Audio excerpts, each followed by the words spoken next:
Hey everybody, welcome back to Northernlion plays West of Loathing, and I'm going to tell you straight off the cut that this is probably going to be the last West of Loathing episode. I've been kind of literally, I just looked at a walkthrough.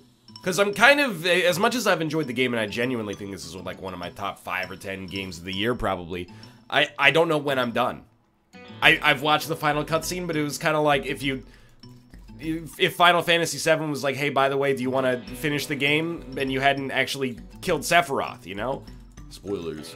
Either way, I think this is going to be the last episode. I read about how to find the Necromancer's Lair, which is the last thing they were looking for. Apparently, the El Vibrato Crown is kind of the culmination of the El Vibrato questline. Although there are other things you can do, like you can supposedly make an El Vibrato bridge to get to Frisco instead of making the wooden bridge that we did by doing things that way.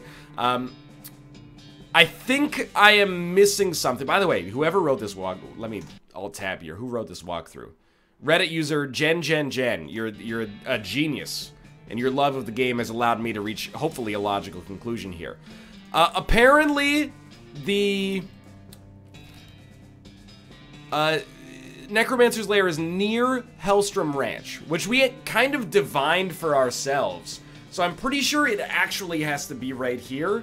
But supposedly, I think based on the list of things that I saw in the walkthrough, there was like one thing that I forgot. So I'm going to read that through for you right now. You'll find the Necromancer's Journal at the Daveyard or Fort Aldead. Got it. You found the ley line diagram. Got it. At Reboot Cemetery, you'll come across a burned scroll that you should examine. It tells you the Necromancer is near the Hellstrom Ranch. I don't believe I've done that, and I'm going to go check on this right here by reading through my journal, which we found last time, but I forgot what... So we're looking for something in the journal that tells us it's near Hellstrom Ranch. The robe receipt you found has let you determine the Necromancer's Lair is west of the mountains. Ley lines, done. Mushroom setup, done. And the magic word required to enter is abracadabra. So I think perhaps we missed something. Oh, surprise, surprise. At Reboot Hill? Which I believe is where we... oh, hey, you found your crate. You don't remember losing a crate, but it must be yours because it has mine stenciled on the side. We got kerosene, sulfur match, and smelling salts. I do think the game is kind of like... It stumbled a little bit in its third act. I don't mean it to be negative, but first 2 acts like really strong, and then the game just sort of seems like it ends. I feel like there's DLC potential there or something, because for the life of me, I'm kind of surprised. But anyway, so this is, don't even get me started with this lady. We never fought these guys, apparently. We never went to the right on this screen. Looks like there's a whole gang buried here. Wade in. I'm sorry to have to do this, but I had never had any options here, okay? The skeletons, you're like my favorite dudes in this whole game next to the goblins. It's goblin backwards. 47 damage. Susie, you've really let me down here. Like, I'm not trying to... insult you, but you haven't leveled up as fast as I would have expected given the circumstances of the game here. +3 to all stats. And it's like me as a 10-year-old is on their team somehow. I think we might as well just go for the smacks here. Susie doesn't want to tie up a corpse. 58, 55. I mean, at this point, we might as well just go for the KO. This is not the best time for Buffalo to be in the game, but that's okay. So we'll ice you. We still didn't even get hit, so I guess I can't really complain. They forgot to take offensive skills. 200 experience? It's kind of a lot, actually. Here lied the sweet gang. May they never wake up. Take the sword. We got a sweet sword. So, we're looking for some kind of scroll that will give us access to the final part of the Necromancer's Lair here. Inside the tombstone, there's a document. Read the document. Document describes a Tontine, the burial wishes of Chet Bustersley in a weird sequence of letters. B-T-L-I-T-R, right? That's correct. I remember. This tombstone is big and fancy, has a door in the front. The door is a pretty sturdy-looking lock. Crack it. Inside, there's a document and a weird little metal object. Read the document. Document describes a Tontine, the burial wishes of Philip Irongloat, and a weird sequence of letters. Take the object. It's a key fragment. Okay, we'll open up the other one then. Read the document. Tontine, the burial wishes of Sam Feathersmith, and a weird sequence of letters. Alright, take the object. It's another key fragment, I'm assuming. Leave. No, it's okay. See, I'm looking for a scroll. Can help me out here. Walk to the left. It's the remains of a picnic.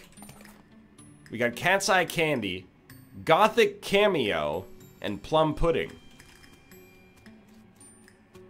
Let's look at these tombstones for a second. Lavender Crinks, inventor of the external combustion engine. Annette Jangle, first lady bicyclist to fall off a cliff. Well, this is the first time for everything. Gennarald Flens, died as he lived, screaming. Fred Deeks. Oh, I think we read these already. Yeah, okay. Adam L. Olmada, they got him coming and going, because it's a palindromic name, you see. Okay, walk to the right. I don't think I've done a great job of walking right here. The skeleton doesn't seem particularly threatening, apart from being a general reminder of your own mortality. Hi, thanks again for the help. I forgot that you existed and I helped you, but you know what? That's just the kind of guy I am. This seems right.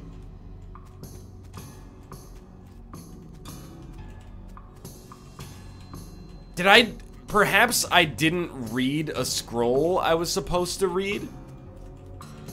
Let me peep my inventory here. Key fragment. Assemble the key. Tontine Key. I don't know where it goes, but that's fine. So look for, like, scrolls we might not have used here. No. Go. This is where it'll be. We want quest items? Quest items, maybe?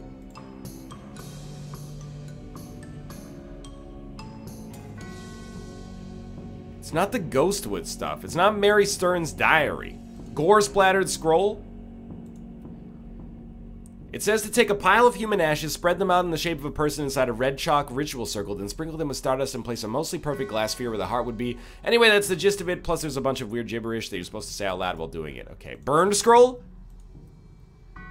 The scroll is in bad shape, and you can't really make out anything new, but you're convinced this must be another clue to the whereabouts of the Necromancer. You stick the scroll into your journal. Oh, I think we finally, perhaps, have done it. West of the mountains. Ley lines. It must be near the crazy portal you found at Hellstrom Ranch. Mushrooms. You discovered the location of the Necromancer's Tower. Okay, good lord. First off, we're ready to solve this Necromancer side quest. Which I thought was kind of a main quest, but I don't know what I'm talking about, apparently. We also got the Tontine Key. I wonder if we rearrange the letters, if the letters will allow us to know where to place the Tontine Key. But I'm kind of over that. There's nothing to open up back there. Okay, you know what? I'm moving on to the Necromancer's Lair. We worked hard for this. Wow, geez, I hope you're a veterinarian, because this python you've encountered is sick. Take it to the gun show. So, you'll forgive me if I'm not that perturbed about encountering what I expect is going to be like a pseudo-final boss fight. Because we're essentially a walking god in this game right now that can end any creature's life in essentially the blink of an eye. Well, even the cactuses are busted here. The skull above the door screams, password, abracadabra. There's a click inside the door as it unlocks. Go in. Okay, what do we got here? Some strange undecipherable runes. It's a fountain of blood, nothing weird about that. Oh, hey, it's a bunch of skeletons. Drink. You got the effect dark-blooded, plus 30 maximum HP.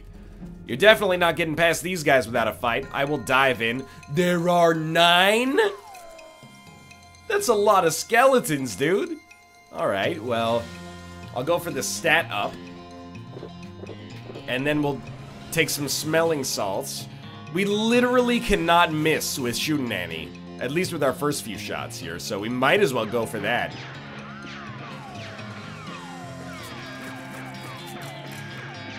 Yo, these guys are tanky as heck. They're also immune to poison, so...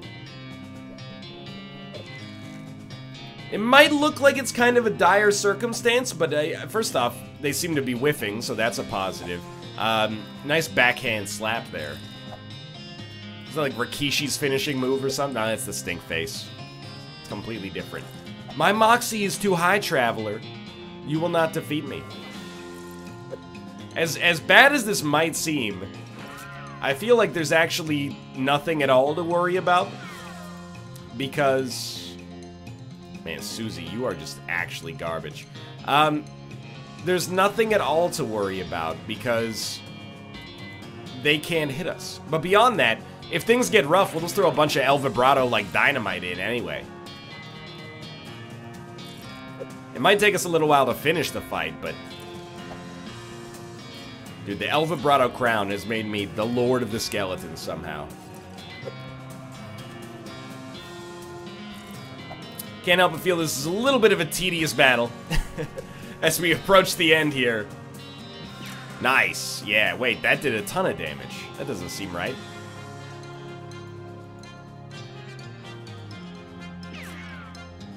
That makes perfect sense. I can't believe we've only killed 4. It's my own fault because I've, like, tailored our existence in this game to basically one-hit KO every pod we ever encounter. But I'm like, dude, this is a marathon. Alright, Buffalo, work with me here. Maybe Buffalo doesn't do half of their HP, he does half of their remaining... No, sorry, let me rephrase. Maybe he doesn't do half of their HP, he does half of their maximum HP, which means that he's actually, he can two-hit anything in the game. Which means if we ever fight, like, a 5,000 HP enemy, that's the only enemy on the screen, just tie him up for one turn, and by, like, definition, he's dead. We should have done this in kind of opposite turn order, but that's okay. Get smacked. And by get smacked, I mean literally have no potential consequences for taking as long as you want here. I hope you don't take it as me disparaging West of Loathing. I really think the first 2 acts are like 10 out of 10. It's just the final, once you get to Frisco, the game kind of meanders a little bit. It's just kind of like, and you're done if you want to be. I wish that it had a kind of a more guaranteed conclusion, I guess. You single-handedly defeated all 8 of those skeletons. Hey, sorry, I mean you single-handedly defeated all 9 of those skeletons. I sort of don't get it, but that's okay. So before we move on here, we do have 2,000 experience. Let's level up.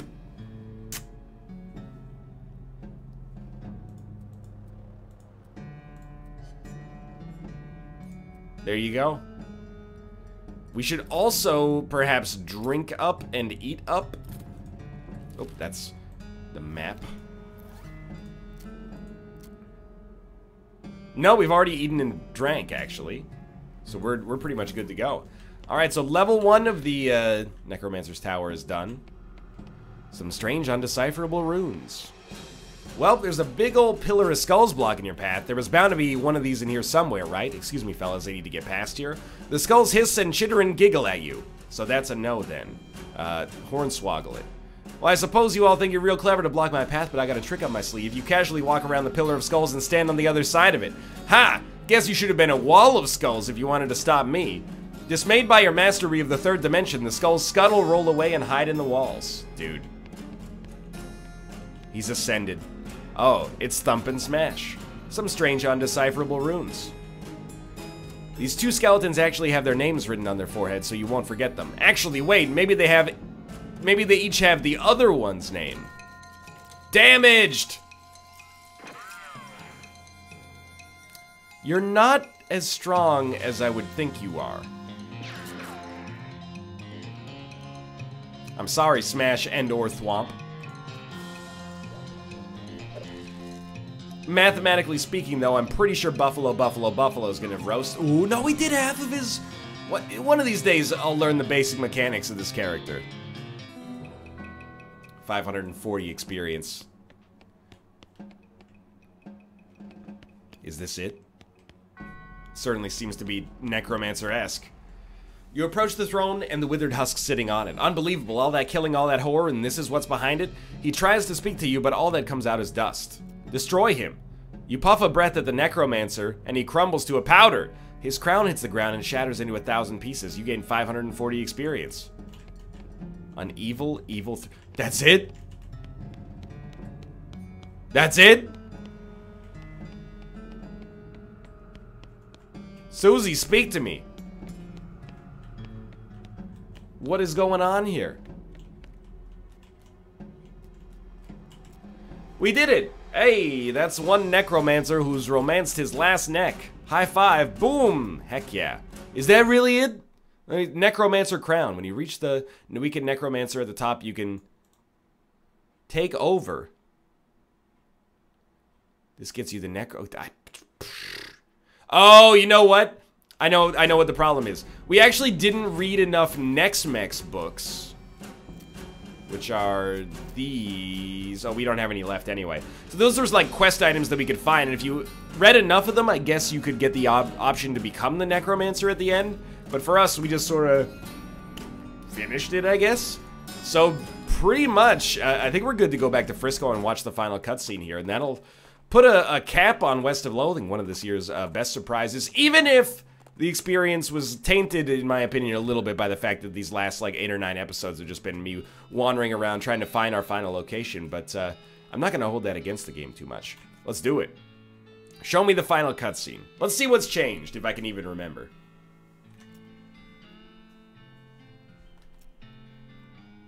With the trains running again, Frisco thrived. People came from all over to seek their fortunes, but thanks to you, they didn't have to do it well on fire because some cow attacked their wagon.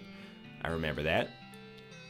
With the railroad completed and Norden ousted, Smee found himself out of a job, but in of an opportunity. After being elected mayor, he managed the growth and infrastructure of Frisco with compassion and pragmatism. He was named most reasonable city by the Tuesday Evening Post. I remember that.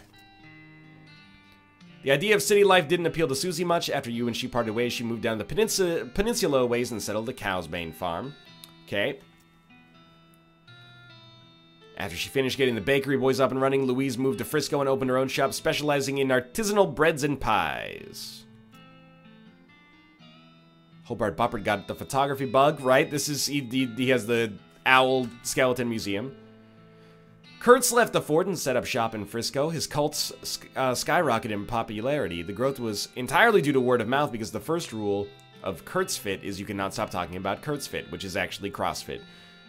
With your help, the professor gained enough knowledge about El Vibrato technology to start building his own. He opened a very successful consumer technology store in Frisco, and for decades, people spent all their time staring at little computers in their hands instead of talking to one another. So the professor has become Steve Jobs. Dude, I'm not gonna let them be negative about the invention of the smartphone, okay? Back in the day, people were just reading newspapers instead of talking to each other. You find articles from like the 14th century where people are like, are our children reading too many books? But I respect also that the game is a satire. The musicians who sang to Dirtwater formed a band called Wasco and the Pufferfish. They had a few hits that mostly faded into obscurity, though you'd occasionally hear Wasco in a radio ad years later. Okay, Buffalo, Buffalo, Buffalo, Buffalo Wild Wings set up a, or sorry, Wild Wild Wild Wings. Wiki Wild, Wiki Wiki Wild Wild Wings. We already did the Breadwood stuff, I remember that. I remember Cactus Bill and Olive Garden having children. Chuck continues to run the world's creepiest hotel. Fort Memoriam is still cool with us. The Jelly Bean Museum is the talk of the town. Tell me more about the cows, dude! Dirtwater became a thriving metropolis. Thanks to your efforts as a commerce ambassador and all-around helpful stranger, the once sleepy town became a shining oasis in a barren land. Every man, woman, and child in the town knew your name. They even put up a little plaque with your name on it in your old room at the Jewel. As for you, after your adventure, you settled in Frisco and bought a very long, very narrow house. You filled it with souvenirs of your exploits and started an antique hat rack collection. After you left home, you told Rufus... Oh, sorry, when you left home... You wanted Rufus... My brain.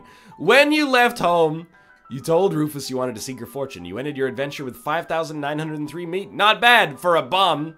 Seriously, how bad did you really want to be rich? Not bad enough, apparently. In my, that's cool. We got I mean, it looks like we just set up shop in the professor's house, but hey, that's fine by me. I visited it enough. Here we go. Last time we finished with like 100 meat, so at least we've improved on that. In 1906, all the remaining cows in the west were simultaneously activated by some kind of signal from hell. They thundered east, forming a gigantic single-minded herd. Led by the infernal sadist Duke Bovicus, the cow army thundered east towards Dirtwater. Fortunately, Barnaby Bob's gang of rodeo clowns swept in at the last minute and slaughtered the herd just before it reached Dirtwater. Unfortunately, all of the townsfolk of Dirtwater had a hard time sleeping for pretty much the rest of their lives. Seriously, it was a grisly sight. Thanks to your cleverness, the world is not destroyed 420 years later. On the contrary, it remains undestroyed for millennia. Future generations don't know that they should thank you, but they definitely should. This is because of our Roberto containment. That was like 8 episodes of very convoluted work. Thank you for playing. And then the credits of Loathing. Dude, okay, so we didn't complete absolutely everything in the game. But we definitely did not just mainline the main quest here. We did, we meandered. And I had a good time. And I would even go a step higher and say that I had a great time playing West of Loathing. I would recommend this to anybody in pretty much a heartbeat. I do sort of hope, you know, if you could tighten up the graphics in Act 3, and by graphics I mean quest lines in Act 3, I'd be a little happier, but maybe I'm the only person thinking that, I don't know. For now, though, no, don't speak to me. For now, though, thanks to you guys for watching and making this series such a success. It was a lot of fun. We got lots of great stuff coming up on the channel that you might be interested to watch if you were already watching West of Loathing. For now, all good things must come to an end. I hope you've enjoyed it. Thanks for your support, and I'll see you next time, partner.